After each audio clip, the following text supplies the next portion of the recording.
Hey everybody. So I want to talk about this last cover I did with the Tom DeLonge song "An Endless Summer." If you don't follow me on Instagram, you probably don't know that I've been kind of working on a new sort of tone with my AxeFX 2, which is where I get all of my tones through. If you're not familiar with AxeFX, it's basically a processor that I plug straight into. It goes straight to my computer. It's where I get all my sounds from. It's got amp models. It's got pedals. It's got different cabinet simulators, different speakers. Tons and tons of options. And I don't know. Just over the last couple weeks, especially with me doing the Blink FAQ videos, it just kind of got me interested in checking out a little bit more of Tom's more recent stuff again. Maybe giving it another chance.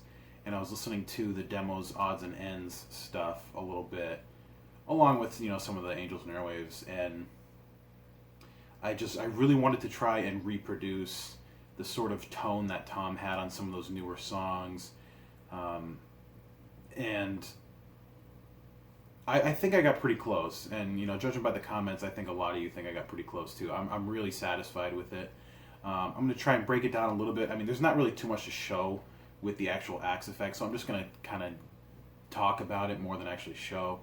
But I knew I wanted to really base it around this guitar because, obviously Tom uses 335s a lot, or his 333s and that sort of thing. And what a lot of people may or may not realize, if you've never used one, is these guitars just have a very strong, punchy character to them. Just that semi-hollow characteristic really reacts differently to when you're doing like heavier chords, more so than when you're doing just like the cleaner picking stuff. And I think it really comes across in his music. Like, I can tell that he's really using a 335, at least in some of his stuff. I mean, that's obvious, it's his main guitar these days, but a lot of guys will use different guitars and stuff through different songs just to achieve different things. You can see videos of Tom using Rickenbackers and Telecasters every now and then, and Strats, whatever. But a lot of those newer, like, pop punk-esque sort of songs that he did, especially on the demo stuff, you can really hear the semi-hollow nature in that tone. And I was just starting to think, I'm like, where can I start this tone from? And it got me thinking about a video I made a couple weeks ago based around the Tom DeLonge D-Legacy sale, where a couple years back he was selling a bunch of his gear, and he offered a little bit of insight into some of those items. And one of them was an orange head, which he's not really known for using. Certainly not live. He did the Marshall and Mesa thing for a while, and then he was doing the Fender and Vox thing for a while. And what he said when he was selling the orange, and I don't remember which orange head it was, but he said something along the lines of, this was the amp I used a lot for a big tone. Like, this was a heavily used amp for me, like, for his sound on in the studio. And I think he referenced The War. I think he referenced maybe Up All Night. I don't quite remember, but just bigger, stronger sort of guitar driven sounds. And so I went in my AxeFX and I'm looking around for different models from Orange on there, because they got a ton of different things that you can base your tone off of. And one that I came across was called the on here it's called the Citrus A30, but it's based off of the Orange AD30 head, and I'd never used that amp before, so I researched it a little bit and kind of got a general idea. And I didn't realize until after I already started kind of putting together this tone that that orange amp is kind of known to be almost like a Vox AC30, but with a little bit more punch and a little bit more more power behind it, I guess, which I thought was great because, you know, I thought that really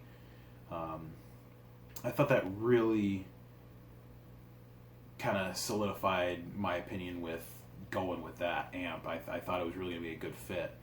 And so let me just kind of go through and talk about what sort of settings I have on here. And don't worry, I will get to play in a bit in a second. And obviously you can hear the tones on the last cover that I did. So the first thing in my signal chain is actually a pedal. And this one's based off of the Love Pedal Eternity Burst, which I've never actually used. I've been wanting to use it because I've been hearing a lot of really good things, but the Eternity Burst is based off of the TS9 Tube Screamer, and there's tons of different pedal companies that make a pedal based off of that because it's just one of those pedals that has a lot of great uses, and it really helps in building a stronger tone. And the way that I'm using it on here is the same way I would have used it when I was using my Mesa Boogies or when I was using the Friedman when I had it. And that's basically to have the drive pretty low because you don't really want to add too much gain to it. I've got it about 9 o'clock.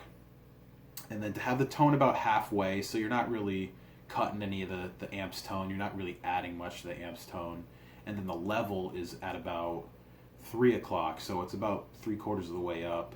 And it's really giving it just more juice, basically. It's just giving a bit of a boost in front. And that's a very common way for a lot of people to use a pedal like this. A lot of metal guys will use, you know, a pedal in this sort of nature because it can tighten things up just a little bit, just enough.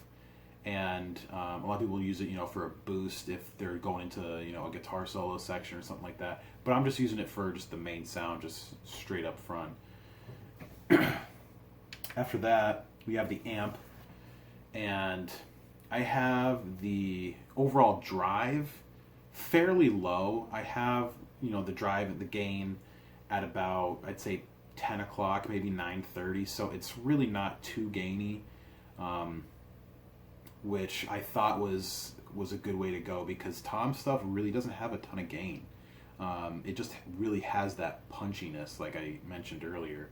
And the way that I paired that drive was to just crank the master volume, and that really like opens it up and really makes it kind of full, like I said, without adding too much gain to it. You know, it still has a very overdriven sort of sound, but it's not fizzy, it's not raw or gaining, anything like that. You know, it's a good way of doing that. And it's nice with the AxeFX because you can crank that without, you know, blowing your eardrums out because you can just put the output level a bit lower, or, you know, I could turn my speakers down or whatever. And it's a really nice way of, you know, basically attenuating the sound that you're getting. So yeah, that's about 10 o'clock. I have the bass for the EQ section. I have the bass around 1 o'clock. I have the mids straight at noon. You know, a lot of people out there will cut their mids a bit. I like to have my mids pretty full, but nothing too over the top. And then I have the treble. On my AxeFX, things can get, like I said, a little complicated. I have the treble at about 11 o'clock, but I have a bright switch enabled, which I don't think is on the original amp. So it kind of colors it a little differently. But, you know, if you're using the actual amp itself, I mean, you could probably just put it around noon as well. Let's see. Yeah, I mean, that's pretty much it for the amp itself. And then for the cabinet, I just have a 4x12. Looks like V30s, which are a very common speaker. Nothing too different there. It's probably not what Orange would put in theirs. I'm not sure, like, for the combo version of the AD30, I'm not sure what they would use for speakers in there. But I always like V30s. I use them in my amps all the time, and they're just a really good sound to start with. So that's pretty much it as far as the tone goes. Actually, no, I think there was one other thing. Let me see here. Okay, yeah, so I do have a reverb on, but it's not really doing too much to the tone. The mix, or just how like blended it is, it's very low. It's basically just making it so the tone isn't just like super dry. So it's just making it just a little bit wet, so that it just kind of makes it feel like it's in the room with you, basically. And I don't have the level too high, and yeah, just enough to kind of liven it up just a little bit. So other than that, I mean, my guitar, I'm using my 335 that I had for a few years now. I've been using the Bare Knuckle 10th anniversary set in this for quite a few years, and I think it's the perfect pickups for this guitar. I tried a few different pickups in this guitar over the years. I tried an Invader in there. I didn't like it. I tried a Bare Knuckle Mule in it. I didn't really like it that much. These are absolutely perfect. Unfortunately, you can't really get these anywhere. Maybe you could find them secondhand somewhere. I found them a couple times, but there's only 100 sets of these ever made, and they're amazing. They're Alnico 2 magnets, and there's a couple other similar things in the Bare Knuckle line, even in the Seymour Duncan line. People compare them to the Slash signature set, which I haven't used, but I imagine it would do a similar sort of thing. But yeah, I love these. Very, very different from the pickups that Tom usually uses live, especially. He uses the Dirty Fingers Gibson pickup in the bridge, and that's a very, very hot pickup. These are not hot at all. So if I was using a hot pickup like that, I would definitely either lower the gain on the amp, or maybe turn off that boost pedal in the front, something like that. So yeah, that's pretty much all I really have as far as the behind the scenes for the tone. Let me show you some sounds.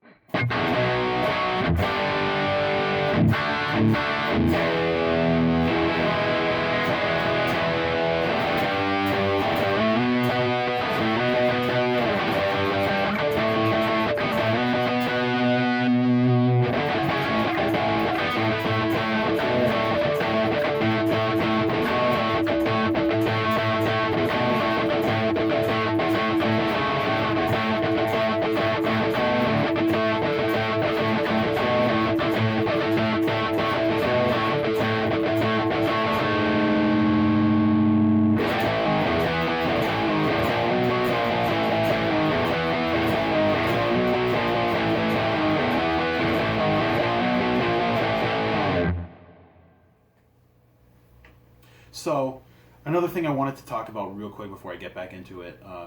One thing I'm really liking about this tone is it's very touch sensitive.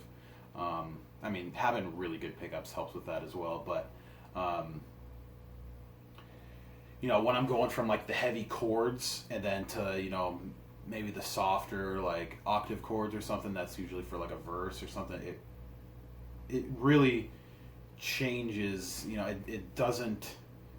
It doesn't feel the same. Like those heavier power chords, they feel powerful, and when I want those octave chords to be a little bit softer, it doesn't. For some reason, it doesn't give as much to it, which is really nice. So see if you can kind of hear the difference.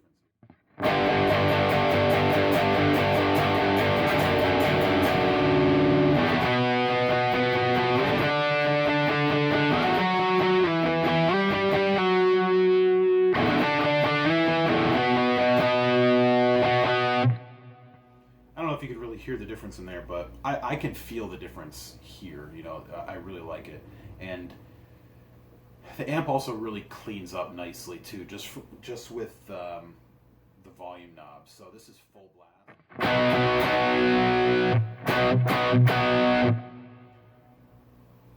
this is about halfway.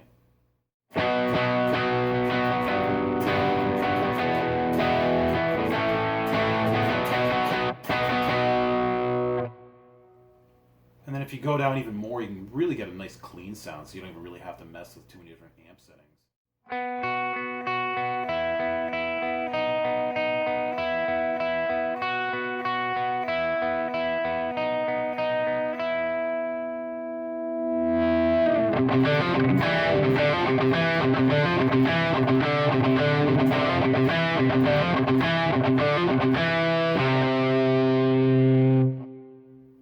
I realize that not all those riffs I'm referencing aren't newer Blink, but you kind of get the idea.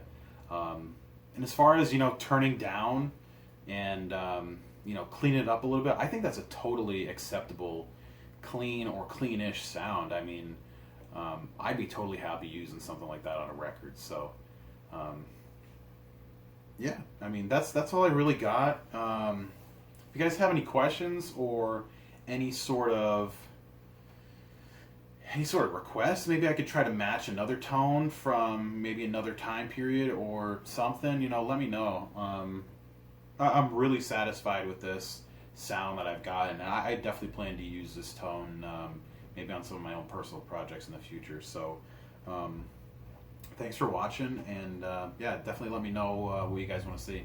So I'll see you later.